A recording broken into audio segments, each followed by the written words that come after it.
Hi, everybody. Welcome to the American Library in Paris. I'm Rachel Donadio. I'm the Curator of Cultural Programs here, and it is an honor and a pleasure to begin our 2026 season with the excellent Katie Kitamura. Big round of applause for Katie.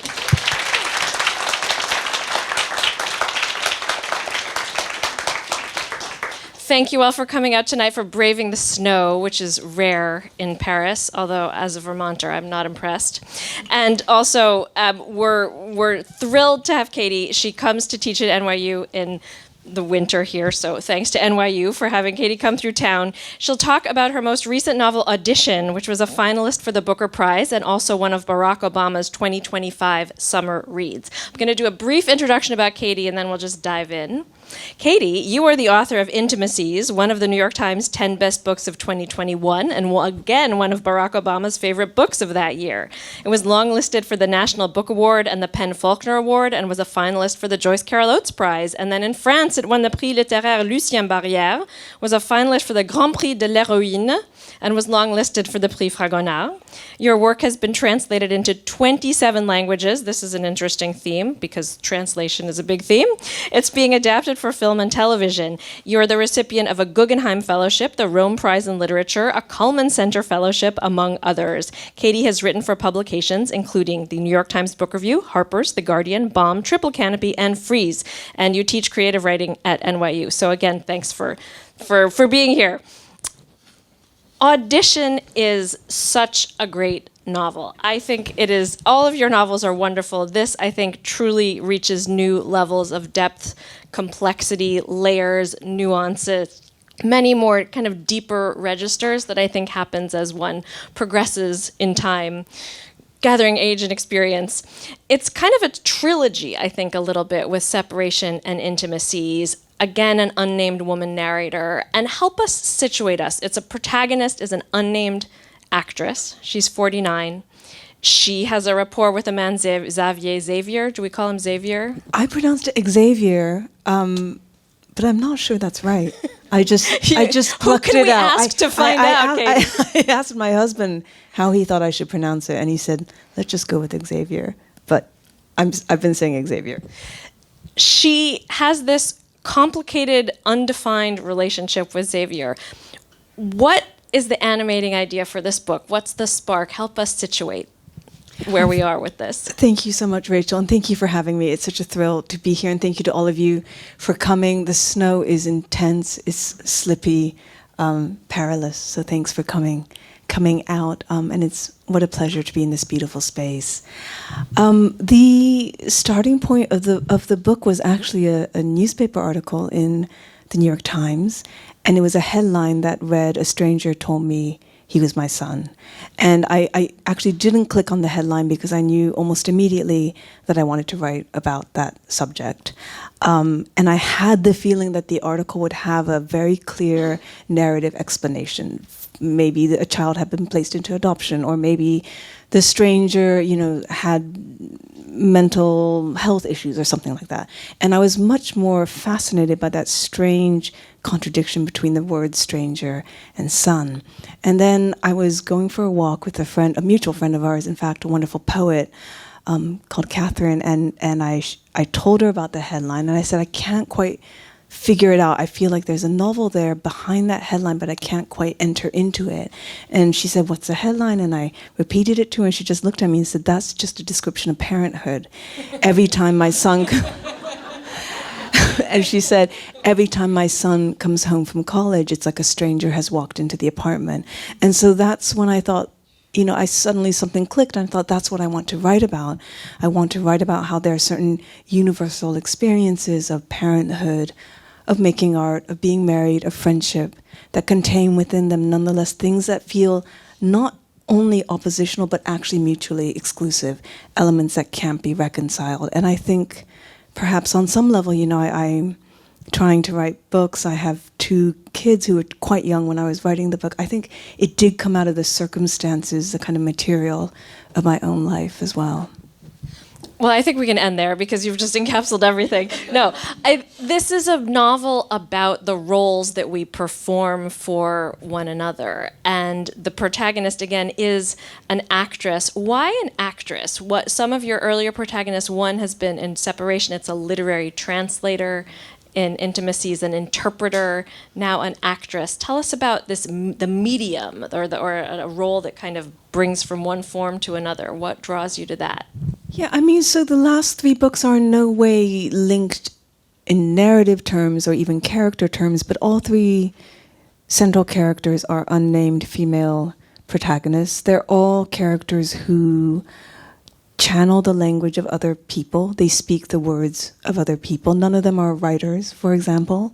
One is, as you said, a translator, a simultaneous interpreter, and then an actor. And I think they're all characters who have a kind of conflicted relationship to authorship and agency. I mean, I'm quite interested in the idea of passivity. As Rachel said, I teach creative writing, and something that people say often is that a character needs to have agency in order to feel realistic. And I always push against that a little bit because I feel like, in fact, very few of us have agency. What we have is the illusion of agency. But in fact, we have often very little control over our lives. So I'm quite interested in writing characters who see that they have less agency than they would like to have. So I think that across the 3 books, though, there is a kind of progression where translation is a written form, interpretation, of course, is a spoken form. And when I was interviewing simultaneous interpreters at the International Criminal Court, which is a court that the court in the novel is loosely based on, I realized the degree to which there was an element of real performance in the work that they were doing. It wasn't simply ferrying words from one language into another language. Through inflection and performance, they had to really animate and also give meaning and context to those words. And so it then felt like quite a natural step to just address this issue of performance head on and to make the central character an actor. I think at this point, and I want to pull all those threads, but why don't you read a little bit from a part of this book? Because often some of our members of the audience have not read the book yet, and I think this could just help give us a feel for it. Of course. I don't think you need to know anything for this excerpt. Spoiler alert, nothing happens and everything happens. Actually, I would love to talk about that, okay, because nothing happens in the book, but things do. Okay. It would have been fair for her to be concerned. We were 3 weeks into rehearsal, and I'd had an unusually long time to prepare, and yet I still felt myself too much to be playing a part. I couldn't seem to locate the center of the role. This wasn't necessarily unusual. In the past, there had been plenty of parts that had continued to elude me, even as the work as a whole improved, whether through my own failing, or failing in the writing, or the direction, or something else altogether. The alchemy was particular, and the truth was that there were many occasions when it went awry, or didn't cohere. I'd come to see it as something of a crapshoot. You never knew if this would be the one when everything would come together, or if it would fall by the wayside, another disposable performance, the detritus of a soon-to-be-forgotten artistic endeavor. But in the case of this part, this production, I had every reason to hope for the best. Not only was I working with Anne, but the play had been written by a playwright I had long admired. She was a young writer, exceptionally brilliant. I had seen an early production of hers at a small theater downtown that seated no more than 80 people. The theater was half empty the night I went, but even in a half-empty theater, with a cast of unknowns, I knew that she was an extraordinary talent. Tension grew out of every scene, scenes in which nothing took place, and people said very little, and yet the pressure grew and grew, so that by the end of the play I realized I'd been in a sickening state of unease for some time, and when I emerged from the theater, I was simultaneously invigorated and physically exhausted, every nerve in my body still standing on end. Of course, I immediately called my agent and asked her to arrange a meeting, and not too long after that, I spoke to Anne, who had also seen the young playwright's work and been similarly impressed. However, everyone had been by then, so was by no means assured that we would have the opportunity to work with her, much less that she would make a new piece with us. But as it turned out, after nearly 2 years of expressions of intent and little more, she suddenly called me and said she had something. When she sent me the play, I knew from the first page that this was the part for me, the one that came along only very rarely, and that if I was patient and careful, it could form the basis of the best work I had ever done. But then, after the first table read, and after the early rehearsals, and the later rehearsals, and even as Anne and the playwright herself extolled the virtues of my interpretation, even as the pieces began to fall into place, and the shape of the performances began to emerge, and even as I began to see in the not-too-distant future the point at which the emergence would cease, and the structure of the work began to ossify, so that although some movement would remain possible, its essential parameters would be set. Even then, I had the sense that I was still too much clinging to the shore. The world of it, continued to elude me, and I knew that the window of opportunity was closing, that I had to make some shift within myself, or the role would slip away. Thank you.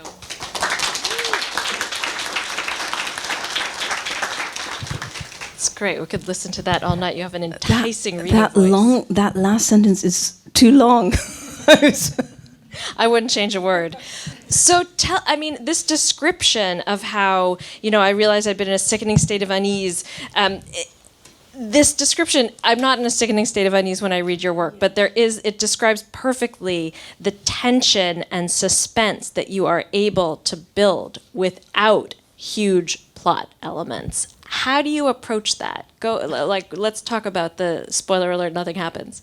Yeah, I was really interested in trying to do a couple of things in this book, and I have to give credit to my French editor, Raphael, who is here, who more or less gave me the structure of the book. It was like an incredible gift, and I'm a writer who hangs on to drafts for a very, very long time. I don't share my work very early, and I'm very reluctant. I have that slightly irritating writerly thing of being superstitious about talking about work before it's been written very much. And luckily, I trusted Raphael, and I'm so glad I did it. And this is an example of why you should talk about your work.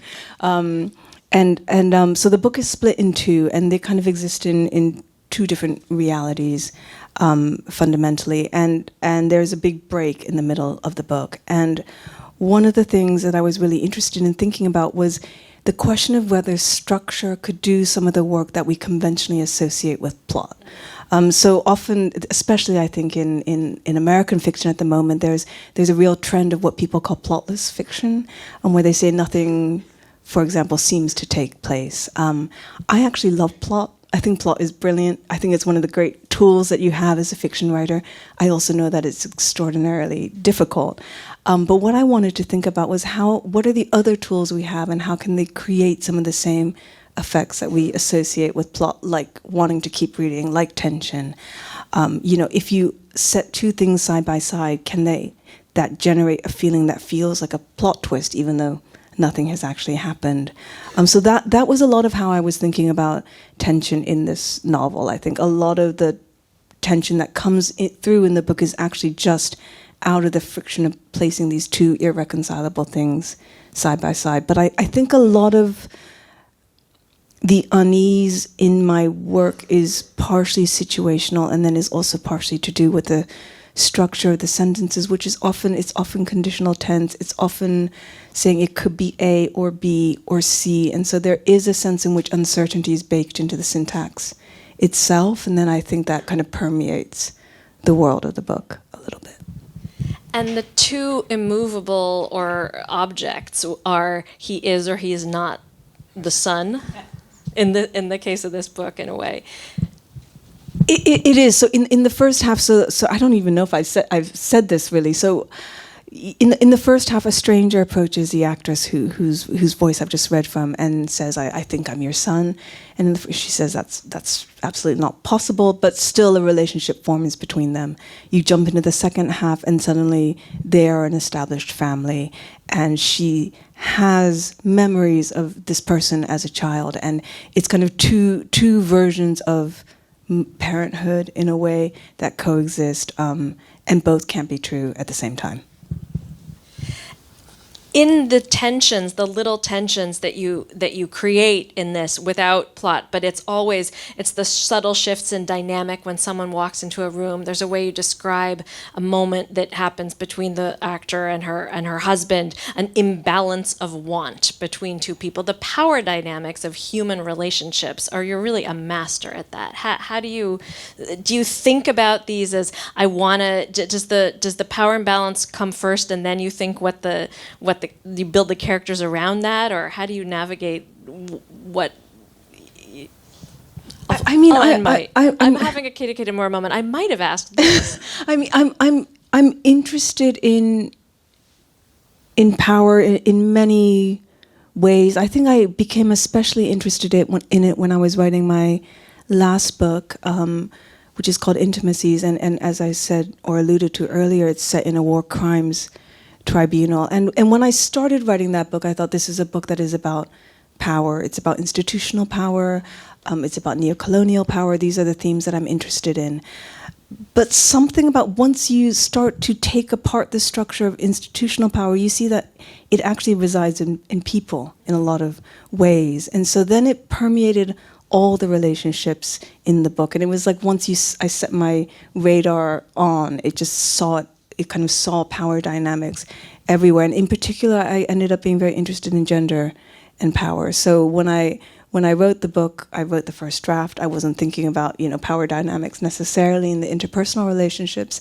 And then when I read the draft, I realized that it's a book that is full of sexual harassment and sexual intimidation. And I understood why that made sense, because to me the book is about power, and sexual harassment is not about desire, but about the exertion of power.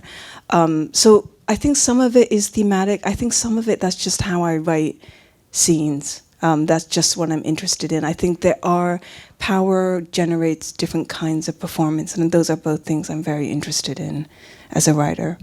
That's come through in all of your books, and in Intimacies, the interpreter, there's a question of moral complicity. Is she morally complicit in translating the words of the man who's accused of war crimes, and then a different experience when she's translating the words of his victims? So talk a little bit about that kind of power dynamic and the interpretation element of the power dynamic. Yeah, I was writing that book. It's really interesting because I think that book actually has a quite precise timestamp on it. It's set in 2016, just around the Brexit vote and just before the election in the United States. But I was writing it between 2016 and 2020. And so although in so many ways it is not a book about the Trump administration, it is a book that was written from that atmosphere. And so it is a book where I was very much thinking about what it meant to be complicit in a national agenda, what it meant to be complicit with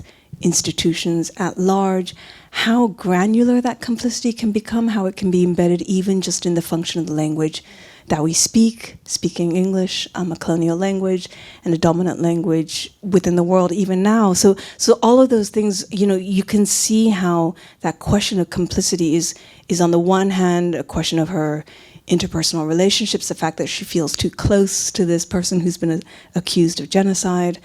But it also is really inscribed into her position within this larger institution, and even the use of language, what it means to translate something out of one language and to kind of render it for the record in English, which is something that I think about quite a lot, even now when I think about, of course, the ICC, the two official languages are English and French, and so for the record, everything is taken from the original language and rendered into one of those two languages, which is very interesting when you think about language and history and power.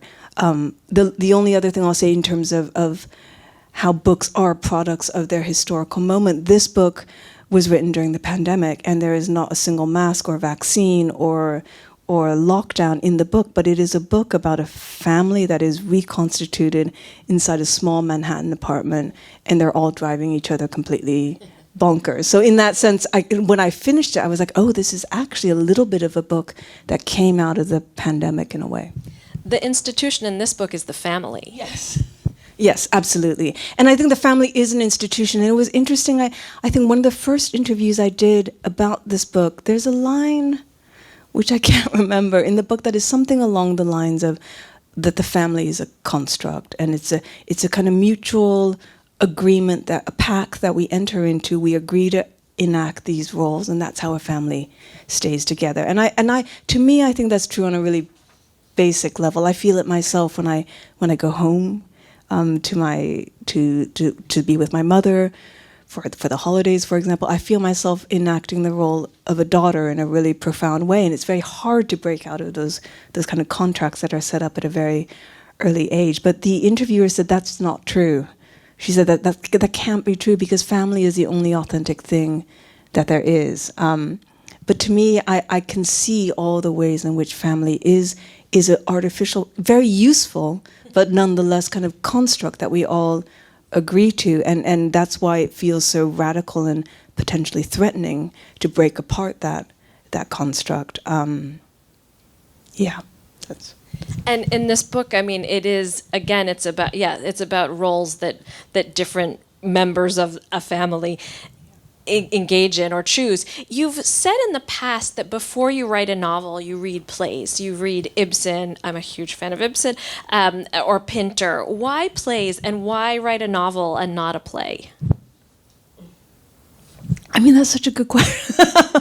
Plays intimidate me. We have a colleague who's a friend of yours as well, Nathan Englander, who's a wonderful short story writer and novelist, and he has started writing plays, and it seems like an incredibly challenging but also magical form. It seems like a form that requires on something alchemical happening over and over again within a fixed period of time, whereas I think novels are a very forgiving form, which is why this is my form, is because they are Henry James's loose, baggy monsters. You can make mistakes. You can have bad sections of a book and still it can more or less hold together. I feel like plays they're like short stories. They feel much less forgiving as a form. The question is, why do I read plays or why do I write novels? Like, but you've read plays to help kind of start thinking before writing a novel. I do.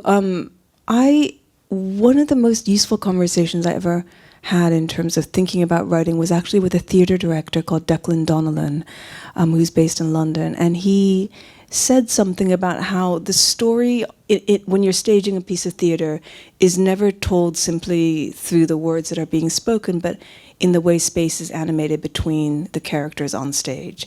And that's something that, going back to your earlier question about how you about my sense of being interested in power dynamics within an individual scene, that's really fundamental to how I think about scenes in general, is what are the characters doing? What is the space between them? What is the story that's being told through that space? And so I think reading plays not only is wonderful in terms of thinking of dialogue or compression, but also in terms of kind of activating that three-dimensional space that you have to hold in your head in order to write scenes. How do you approach writing men and writing women as characters?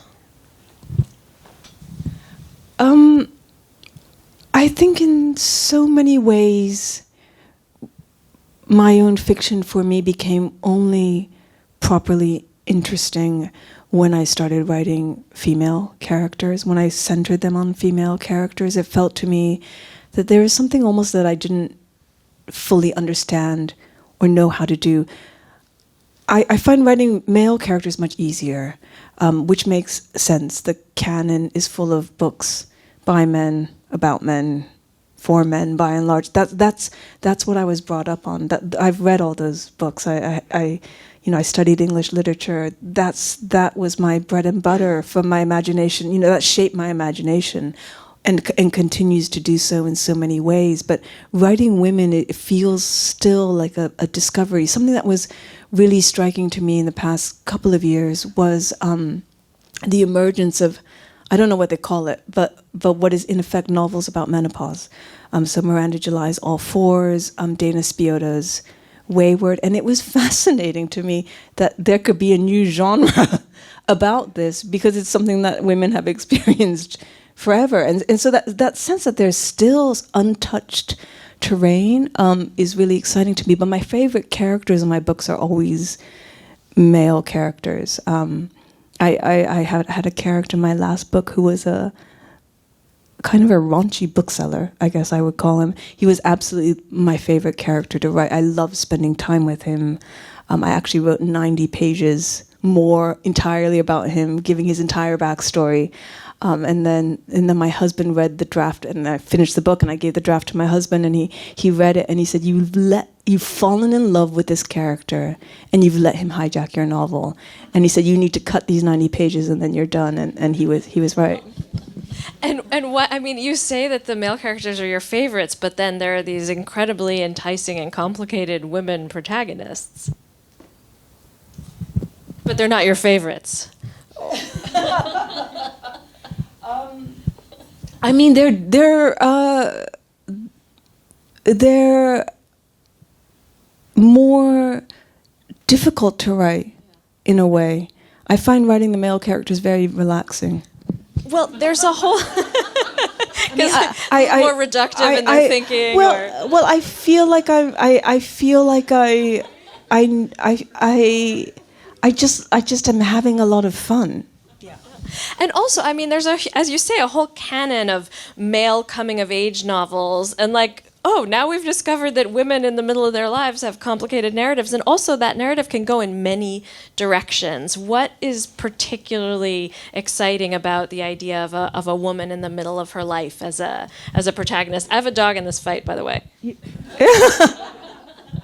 I mean, I think that I don't like binaries in general, but obviously the book has two different children and not children, and there's a woman in the center of her life. The other thing that I was thinking about a lot is that the novel is structured so that there are two, as you said, narrative arcs that are very familiar. I think there's a traditional coming-of-age story of a male artist. So at the start of the book, the character of Xavier is a young man without a voice, so to speak, and then by the end of the novel, he does have a voice, and he's had a very straightforward arc in a way. And then you have an older male character who is a husband/father who has again, quite familiar story of decline in middle age. And so they're kind of like these axes like this. And then I place the central character in the middle of that axis. And something that I was really interested in thinking about was how to write about stasis in a way. Because it's the condition in which most of us actually live. And it's not necessarily that dramatic, but there is a lot happening in the middle of somebody's life. There's a lot happening in the middle of a marriage. There's a lot happening in the middle of a career. And I wanted to think about how you could kind of activate that space and unpack it and make it dynamic without necessarily forcing it to follow a really clear, established narrative arc like the other characters in the book were. That's a really fascinating observation, and I think also what gives the work so much tension is you slow it down. It's as if, people are walking quickly through life, but if you slow down all those movements, it's something akin to what a psychoanalyst would do, which is let us, live with that discomfort for longer. I mean, one thing that was really interesting when I published Intimacies is I deliberately made the character not especially young. Now that I'm older, she does seem young, but she was I think in her late 30s or something like that. But when people spoke about the book, they would describe it as a young woman travels to The Hague to start a new life, and I was fascinated by the idea that a new life would only begin, that life and story only happens to the young in some way. But we know that's not true, and I feel that myself to be completely untrue. I feel like there's a lot of life happening around me. So it was exactly that kind of thing. I started to think, how is that actually an opportunity for me as a writer? It means that if there's not an established narrative track, if you step off that train for a minute and you slow things down and you unpack that, what do you see? What does that allow space for? There's another moment in Audition, which really struck me, which is when the playwright is trying to figure out how to make a hinge from one part of the play to the other, and then this is kind of echoed in the larger superstructure of the novel. And the playwright realizes that the movement from the woman in grief to the woman in action, like this is what has to happen. And that line really resonated with me. And I think that in some of your other novels, there's the protagonist in A Separation is studying mourning women who mourn. Actually, the French title is Les Pleureuses, the weeping women. In Intimacies, the woman who goes to start a new life is after her father has died. This book isn't so much about grief, but I think it's about the action phase that comes after that. And I wonder if you could just talk a little bit about that line and that progression. Yeah, absolutely. I mean, it's funny you picked up on that. I have a real anxiety about repetition in writing, and so if I have the feeling that I know how to do something, I will generally move away from it. So the ending of Intimacies is almost the inverse of the ending of A Separation, because I could see how I could end it with a woman alone again, and I thought, oh, I can't do that. So I'll figure out how to get this woman back together with this man instead. And I think one thing that was really, I don't want to say troubling me, but something that I really felt conscious of is that I had wanted Intimacies to be a novel where the character is, as I've said, quite passive. Her work almost demands a certain passivity. The language passes through her body from one place to another. But I wanted her to step forward into her life. And that was what I was trying to do at the end of that book.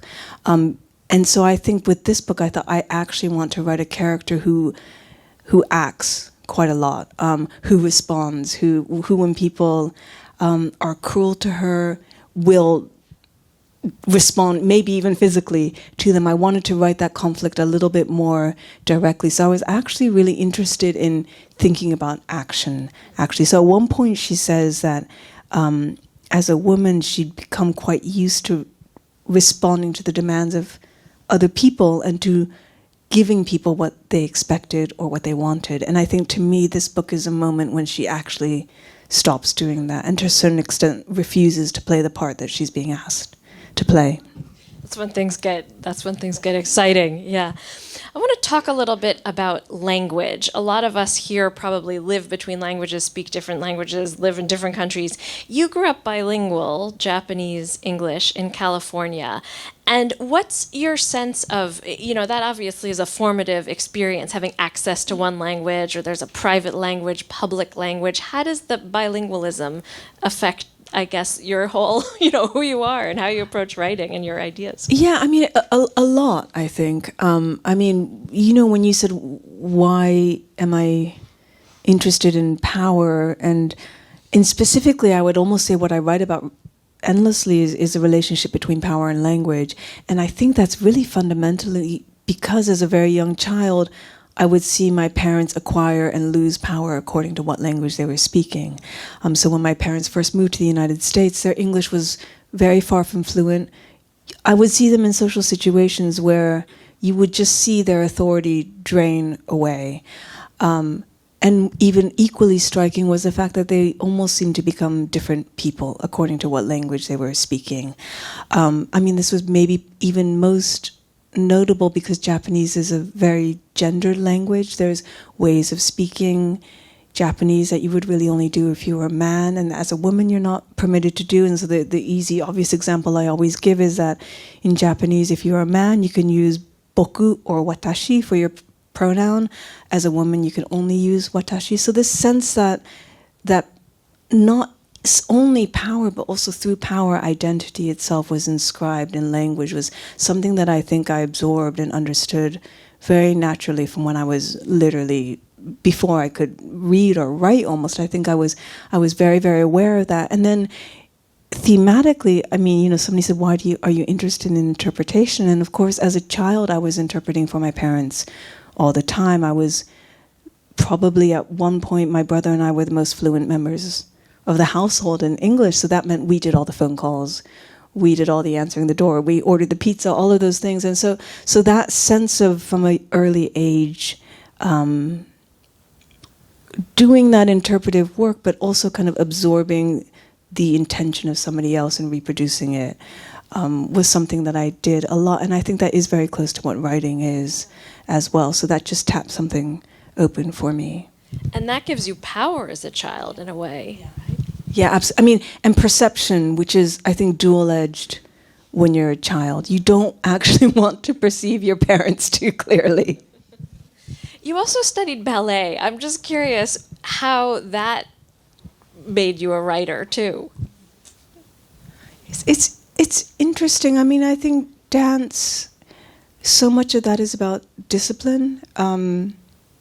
But I think the way in which you achieve freedom through dance is very different to the way you achieve freedom as a writer. So one thing that I often think about is that there is an exhilaration to dancing, to performance, that I think is very hard to access as a writer. I'm not one of those writers who writes a sentence and then is filled with exhilaration at how good my sentence is. I mean, that is a feeling I've never once had in my life. I feel exhilaration when I read other people's work all the time. I feel that sensation of taking flight. I absolutely never feel it in regard to my own writing. But the one thing about writing fiction that is very different to dance is that you can choose which tools you're going to use. And so I studied classical ballet.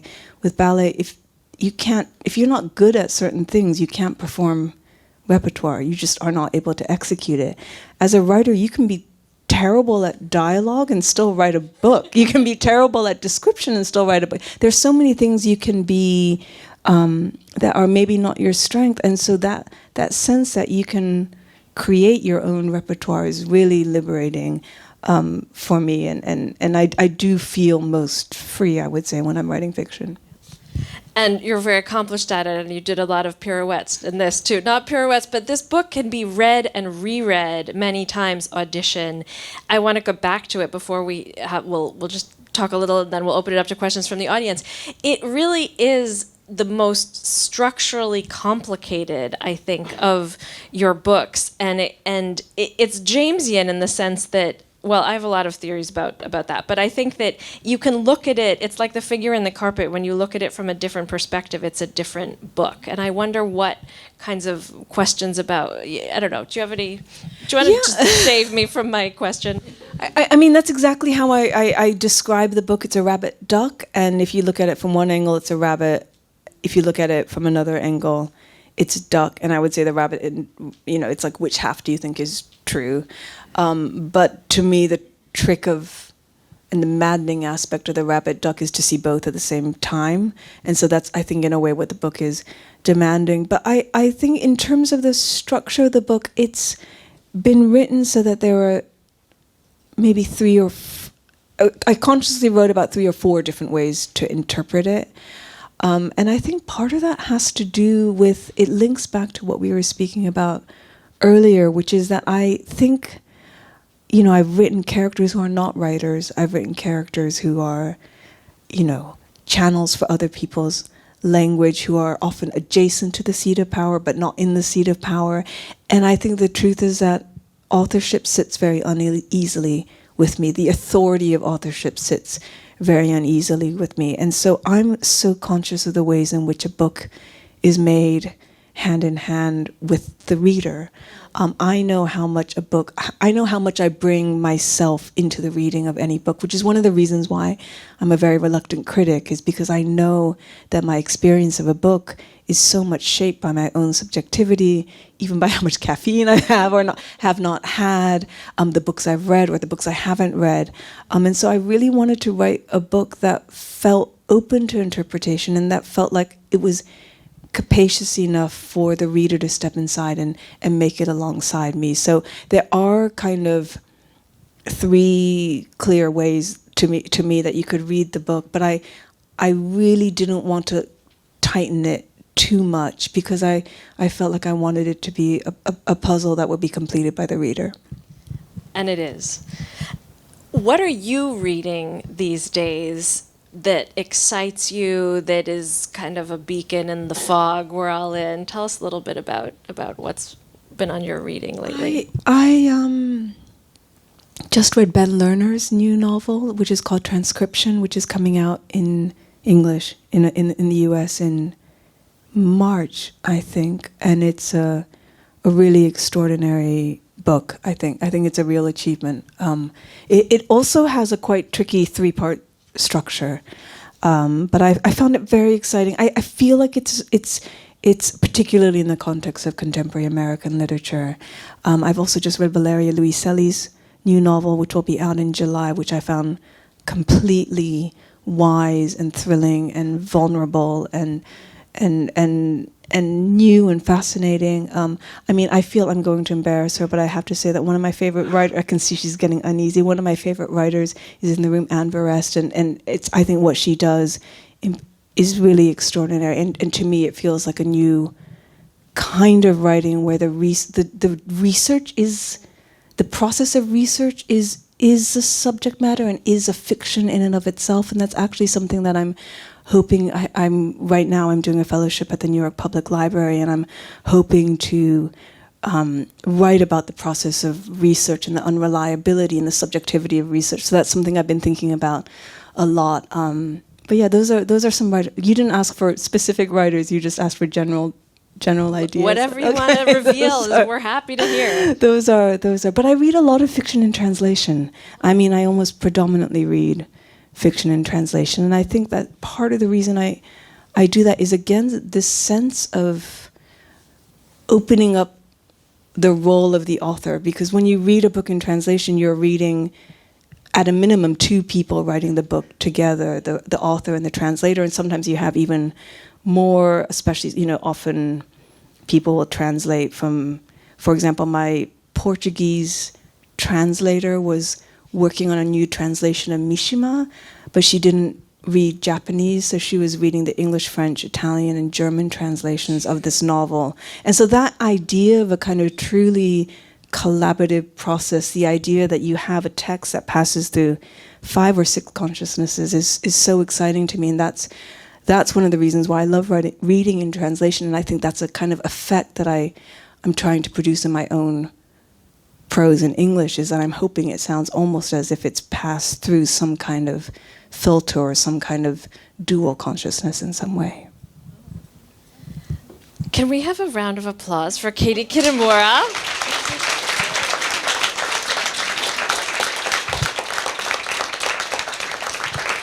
Like this novel, I want to take everything that you've just said and look at it printed out to reflect on, because there's a lot to reflect on and unpack. I know a lot of readers in this room have questions for Katie, so we're going to take questions for about 15 minutes. Please wait for someone to come and bring you a microphone before you ask your question.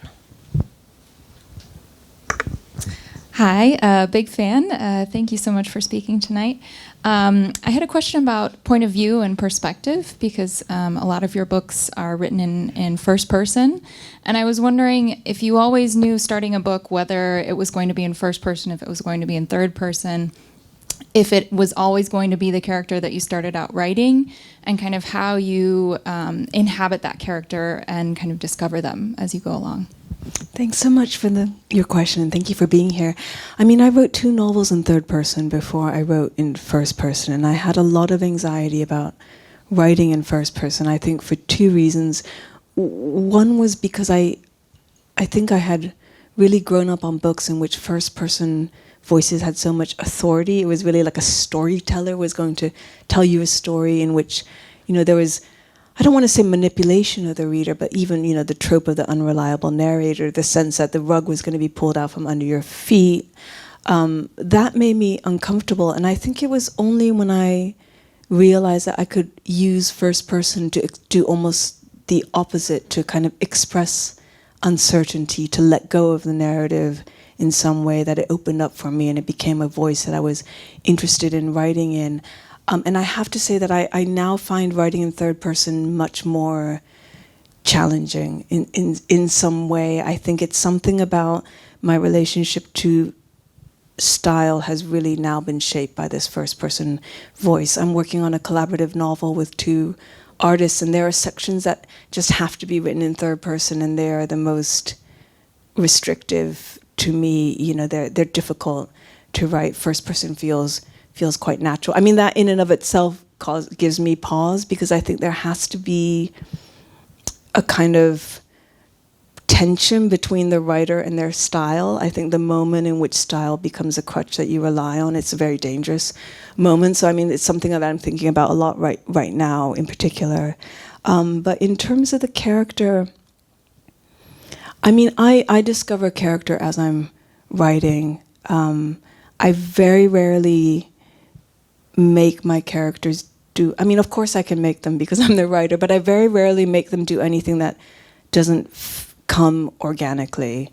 So if I put them into a scene, I see what they're going to do, and then I kind of move from there.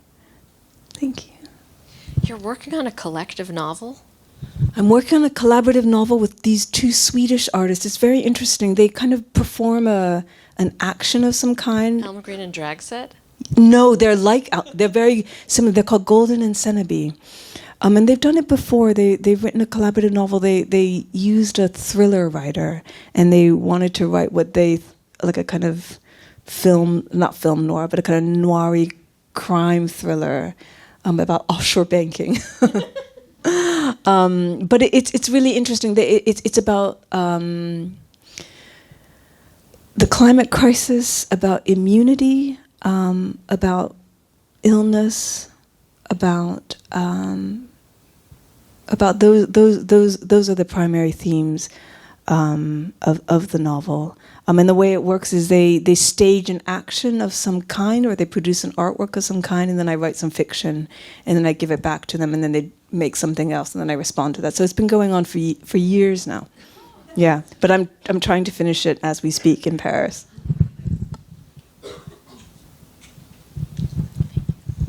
Hi, thank you for being here. You mentioned that you don't like binaries, but we are living in a world that's becoming increasingly divisive, I would say. And you've written a book that you called, a duck rabbit. Yes.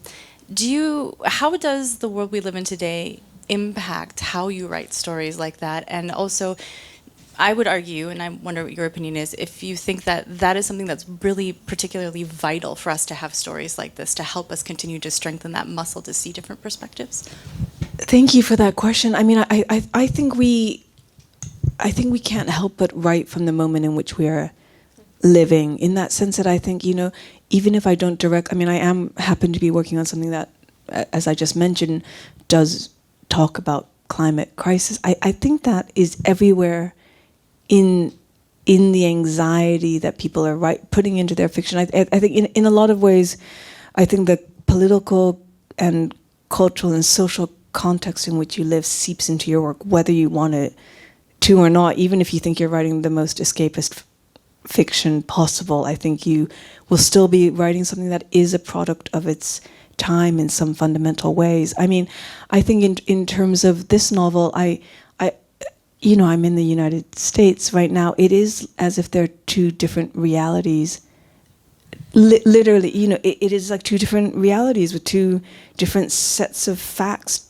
It's not even two interpretations, and that is what this book is it's two different realities. And so it's very interesting, because I always thought of, not always thought of, but one of the ways that I really think about the book is of holding the two realities in your head at the same time, and of inhabiting a contradiction. And I think that's what the book asks people to do. But I do feel that it's often read as like one side is true and the other side is false. And that in and of itself is interesting. But I think I did want to write something that was about constructed realities, that was about charisma and the imposition of reality onto other people, about gaslighting. But then fundamentally, I do think the book asks readers to keep a contradiction alive in their heads, and to sit with the discomfort of a lack of clear resolution, because I think we're very driven as readers to seek resolution, and I think we're driven as people in the world to seek a clear narrative. I think that is often the power of how authoritarian governments come into power. Is they provide a clear narrative that allows for no ambiguity, and that, as fiction writers, I think that is what we're writing against.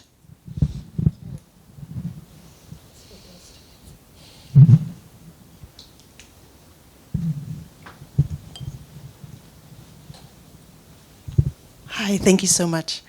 You said something about agency and how your characters or female characters didn't have agency. So my question is, number one, what is your definition of agency? And number two, do you think there's a difference between male agency and female agency?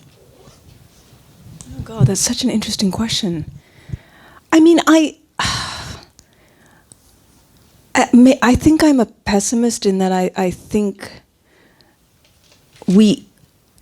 I don't know that I think there's a kind of performative aspect of masculinity that seems to embody a lot of agency, but I do think that version of masculinity is still laboring under the weight of this construct which is imposed on people, and that in many cases they're not even aware of. And in that sense, I think they are enacting a script that they don't realize is a script that they have inherited from the culture at large.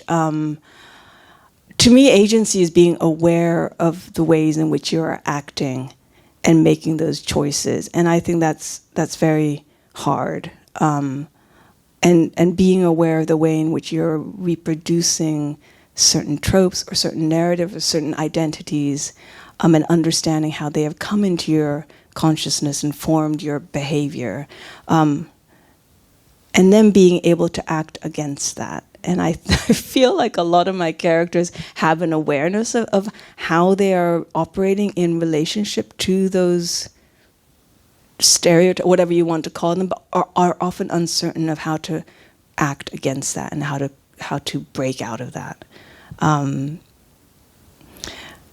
I think, and it's such a great question.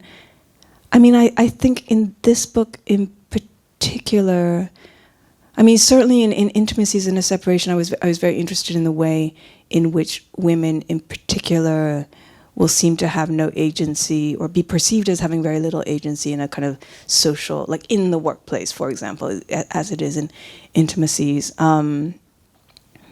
But I think in this novel, I was really interested in how that's potentially a form of freedom in a way. I think the male characters in Audition are very set on their tracks and are not able to step off those tracks, and they reproduce and reproduce and reproduce this particular kind of masculinity. I think, although in some ways, as you said, she's not, I mean, she does act, but in a lot of ways, I think her true freedom, and maybe I'm conflating agency and freedom a little bit, but is in the fact that she doesn't have a track to follow in the book. And that's part of being middle-aged as well. You could just write your own script now. We have a question. Riley's coming. Excuse me. Thank you for sharing so much of your thought process so far. It's really illuminating. And I had a question about your creative process. You mentioned you don't like to repeat yourself in your sort of plots, maybe, or your books. But I wonder if you repeat yourself at all in your process. Like, if there's a way you can talk about, when you go from, you mentioned seeing this headline and knowing you wanted to write about it. Like, is there a process you reproduce from that moment of vision, I guess, to writing?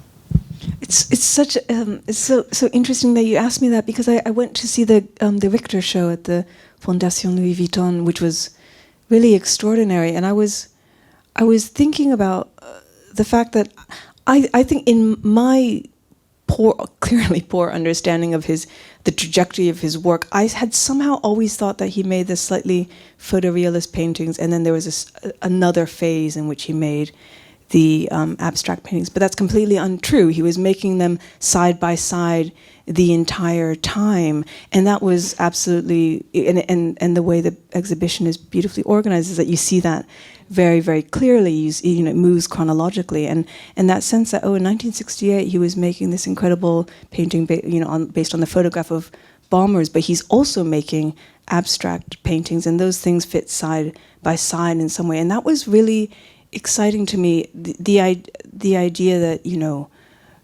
you don't just dig deeper and deeper and deeper and then enact a big shift and something changes in your mode of working.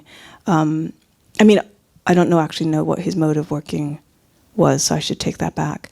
But I think writing this book was quite different for me than writing my previous books. One thing I would say is that I don't feel that I have very much time to write. There are very big gaps in my writing process, and in a funny way, I think I wrote a book that would benefit from that. So one of the hardest things about this book is, for me in the writing, was to, every time you're writing a book, there comes a moment when you have to stop being the writer of the book and you have to become the reader of the book, and that entails forgetting everything that is in the book in some way and trying to approach it freshly, and read it as if you don't know what comes. And obviously in this book, because there is a big turn, I know that that's coming. And so it was actually very helpful. The 3 months when I couldn't write because I was teaching or on book tour or with my kids were somehow integrated into my process, where it was incredibly useful, because then I could come back to the novel fresh and read it and then see quite quickly what needed to be adjusted. So I think in terms of the actual time it took me to write, it's the same as the other books, but I was writing much less. So I did feel as if my process had somehow adapted to the conditions of my actual life. But one thing that I think, so it does change, and there's over the course of the last few books, but one thing I would say is that it's really important to me that I'm writing from the middle of my life. I don't want to escape my life in order to write. And so for a long time, my desk was wedged between, it was at the foot of my bed, and then it was wedged between the closet and my child's crib. And I would always be like, oh, I need a room of my own. But in fact, I was writing from the middle of my life, and that was fine, and that worked for me. So that is the thing that I would say about process, is that I always try to keep it quite close to home. Maybe we'll take one more question.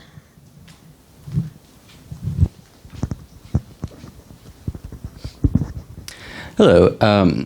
My sister and I read your book together over the holidays because we like to read books that have sort of ambiguous endings or open to interpretation and then argue about them. And she wanted me to ask you about the sort of interpretation of the main character potentially plausibly suffering from dementia or some other neurological problem, and if that was something you perhaps intended or not. Thank you. It's funny, when I had my first meeting with my publishing team about the book, they told me that they had made a little book club, like a test book club, within the company, and they'd all read the book, and then they come in with their theories, and that was a really high-ranking theory for them, because of there's a long story. In fact, I think maybe the only real big digression in the book, which is about an actor who has dementia.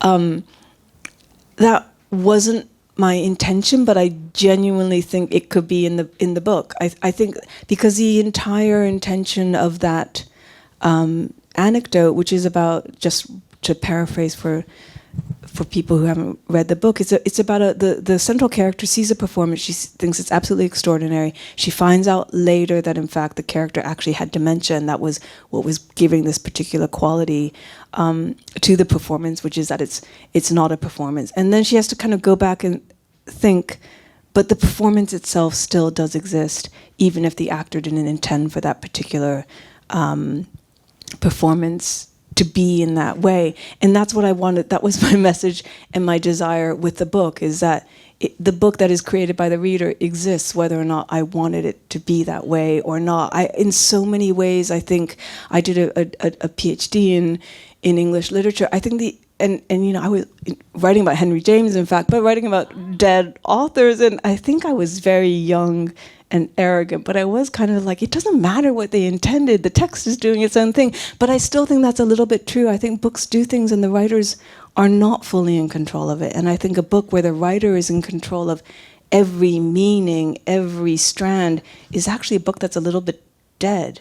You know, I think what I really wanted to do was to write a book where there were things happening that I wasn't in control of. And I guess I would just finish by, I quote this so much that anybody who knows me is sick of it. But there's an incredible line in Hervé Letellier's novel, The Anomaly, and the character is a kind of mid-list, mid-career writer who has had no success, no real success, and he wonders, you know, why do I keep writing? And he says the reason he keeps writing is that if he could write one sentence that was more intelligent than he was, that miracle would make a writer of him. And that's what I hope for every single day. I think if just even one sentence is doing something that I didn't know it was going to do, then I would just be delighted. So I would say yes to your sister. Katie, thank you so much. This has been a phenomenal Thank you, conversation. Rachel. Thank you.